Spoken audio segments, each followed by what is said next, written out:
नमस्कार विद्यार्थी मित्रांनो, मागील तासिकेला आपण 7वी सामान्य ज्ञान भाग 1 या अंतर्गत सजीव सृष्टी, प्राणी व वनस्पती यांच्याबद्दल माहिती घेतलेली होती।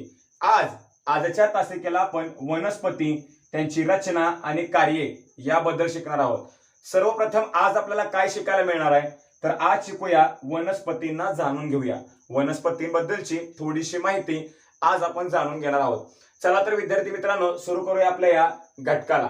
आता आपल्याला जसं की माहितच आहे की वनस्पतींचे अवयव आणि या वनस्पतींचे असणारे अवयव आहेत पान, फूल, पुन्हा त्यानंतर मुळे, खोड यांच्यामध्ये विविधता दिसून येते। काय दिसून येते? विविधता। म्हणूनच आपण वेगवेगळ्या प्रकारच्या वनस्पती ओळखू शकतो। लक्षात घ्या, त्यांच्या अवयवांच्या विविधतेमुळे आपण वनस्पतींना ओळखू शकतो।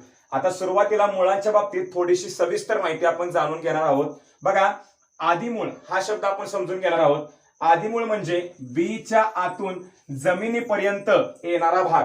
परत लक्षात घ्या, आदिमूळ म्हणजे बीच्या आतून जमिनीपर्यंत येणारा भाग व जमिनीच्या वर जो भाग येतो त्याला अंकुर असं म्हणतात। दोन्हीतला फरक लक्षात घ्या।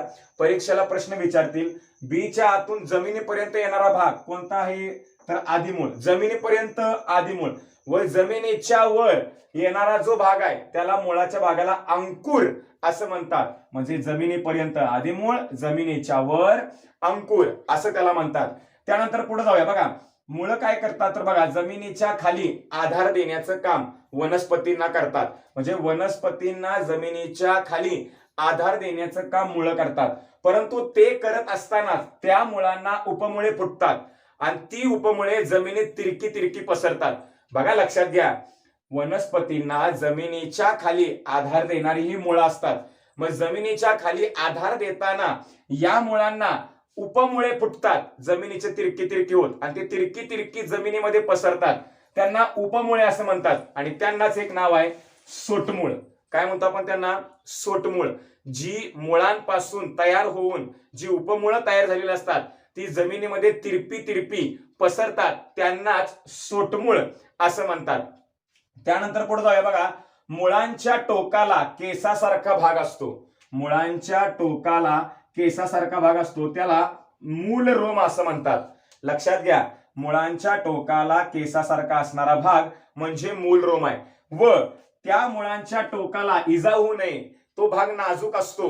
मुळांचा टोक हा नाजूक असतं आणि त्या नाजूक भागाला एक टोपी असते, त्यालाच मूल टोपी असं म्हणतात। बघा, मुळांचं टोक नाजूक, त्या नाजूक टोकाला एक टोपी आणि त्या टोपीलाच मूल टोपी म्हणतात। म्हणजे मुळांचा केसासारखा भाग जो टोकाला असतो तो मूलरोम आणि याच टोकाचं संरक्षण नाजूक असल्यामुळे त्याला टोपी, त्यालाच मूल टोपी असं म्हणतात। आता आपण मुळांच्या बाबतीत दोन प्रकार जाणून घेऊया। एक आहे सोटमूळ, दुसरा आहे तंतुमय मूळ। मग हे कसं ओळखायचं बघा बरं। द्विदल वनस्पतीमध्ये आपल्याला सोटमूळ पाहायला मिळतं। विद्यार्थी मित्रांनो, मी परत सांगेन, मुळाचे प्रकार मी या ठिकाणी लिहिले आहेत। एक आहे सोटमूळ, दुसरा आहे तंतुमय मूळ। द्विदल वनस्पतीमध्ये आपल्याला सोटमूळ पाहायला मिळतं, तर एकदल वनस्पतीमध्ये आपल्याला तंतुमय मूळ पाहायला मिळतात। याच्यावर परीक्षेला प्रश्न विचारतील, द्विदल वनस्पतीमध्ये खालीलपैकी कोणतं मूळ पाहायला मिळतं, तर सोटमूळ। तसेच याच्यावर पण विचारतील, खालीलपैकी कोणतं मूळ हे एकदल वनस्पतीमध्ये पाहायला मिळतं, तर तंतुमय मूळ। हे तुम्हाला लक्षात ठेवायचं आहे। त्यानंतर बघा, जमिनीच्या आत मका, ऊस। बघा, जमिनीत वाढणाऱ्या मुळांमध्ये मका, ऊस यांचा समावेश होतो, तर जमिनीच्या वर वाढणाऱ्यांमध्ये आगंतुक मूळ यांचा समावेश होतो। जमिनीच्या आत मका, ऊस यांचा, तर जमिनीच्या वर आगंतुक मूळ यांचा समावेश होतो। आता थोडंसं मुळांची कार्य इथे एक बघितलेच, कार्य काम बघितलंय की जमिनीच्या खाली आधार देण्याचं काम मुळं करतात। म्हणजेच काय करतात, मुळांचं कार्य काय, तर माती घट्ट धरून ठेवण्याचं काम शक्यतो कोण करतं, तर मुळं करतात। म्हणजे मुळांचं हे महत्वाचं काम आहे, जमिनीच्या आत खाली माती घट्ट धरून ठेवण्याचं काम मुळं करतात। तसंच त्या वनस्पतींना आधार देण्याचं काम, काय म्हटलंय मी, आधार देण्याचं काम मुळं करतात। आधार देताना बघा, वनस्पतींना आधार देताना मुळांच्या रूपामध्ये बदल होतो, त्यालाच रूपांतरित मुळ म्हणतात।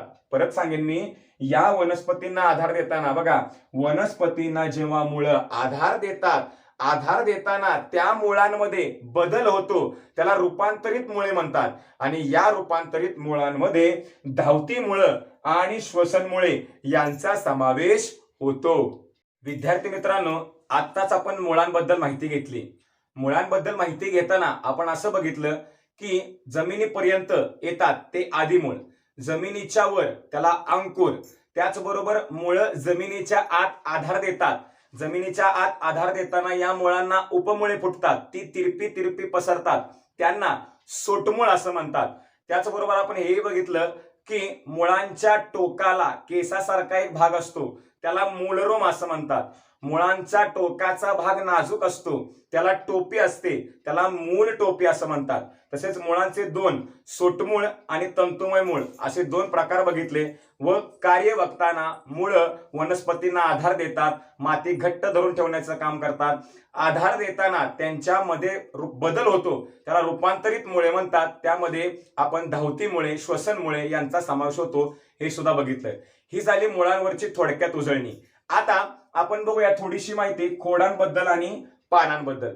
विद्यार्थी मित्रांनो, खोडाची वाढ कशी असते तर रुजणाऱ्या बीजातील जमिनीच्या वर वाढणाऱ्या अंकुरापासून जमिनीच्या वर खोडाची वाढ होते. बघा, रुजणाऱ्या बीजातील जमिनीच्या वर वाढणाऱ्या अंकुरापासून खोडाची वाढ होते. जशी अंकुराची वाढ होईल तशी त्याच्यामध्ये असणारी जी लांबी आहे त्याची सुद्धा वाढ होत जाते. अंकुराची लांबी जशी वाढत जाणार तसं त्या वनस्पतीची लांबी सुद्धा वाढत जाते. बघा, लक्षात घ्या, खोडाची वाढ बघताना किंवा खोडांबद्दल माहिती बघताना ज्यावेळेस खोडाला जी पानं फुटतात त्याला पेरे असं म्हणतात. बघा, पानं फुटतात त्याला पेरे हा शब्द आहे. त्यानंतर या दोन पेरातील अंतर, बघा जी पेरे त्या दोन पेरातील अंतर याला कांडे म्हणतात. यावर परीक्षेला प्रश्न विचारतील तुम्हाला की दोन पेरातील अंतर याला खालील पैकी काय म्हणतात. तर दोन पेरातील अंतर याला कांडे असं म्हणतात. हे तुम्हाला लक्षात ठेवायचं आहे. त्याचबरोबर खोडाचा जो अग्रभाग असतो, खोडाचा अग्रभाग असतो त्या अग्रभागाला मुकुल म्हणतात. हाही शब्द तुम्हाला लक्षात ठेवावा लागणार, कारण अंदाजे परीक्षेला याच्यावर पण प्रश्न येऊ शकतो. खोडाच्या अग्रभागाला खालील पैकी काय म्हणतात. तर खोडाच्या अग्रभागाला मुकुल असं म्हणतात. किंवा मुकुल खोडाच्या कोणत्या भागामध्ये असतं तर अग्रभागामध्ये असतं. हे तुम्हाला लक्षात ठेवायचं आहे. खोडाचा अग्रभाग त्याला मुकुल असं म्हणतात. आता पुढे जाऊया पानांकडे. पानांच्या बाबतीत महत्वाचं वाक्य असं आहे की वनस्पती, आपण जसं श्वासोच्छवास नाकाद्वारे करतो तसं वनस्पती काय करतात तर पानांद्वारे आपलं श्वसन करतात. तसेच पानांद्वारे अन्नाची पण निर्मिती केली जाते. तुम्हाला माहित असेल की वनस्पती स्वतःच अन्न स्वतः तयार करतात, त्याला प्रकाश संश्लेषण क्रिया म्हणतात. हे कार्य पानांद्वारे सूर्यप्रकाशाच्या मदतीनं केलं जातं. तसेच पानं आपल्याला हिरवी दिसतात कारण त्यांच्यामध्ये असतात हरितद्रव्य, म्हणून ती आपल्याला हिरवी सुद्धा दिसतात. पानांबद्दल थोडीशी माहिती घेऊया.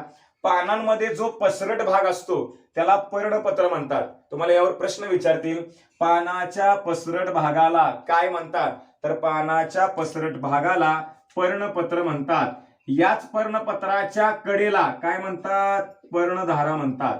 बघा, पसरट, पानाच्या पसरट भागाला पर्णपत्र आणि या पर्णपत्राच्या कडेच्या भागाला, कडेला काय म्हणतात पर्णधारा.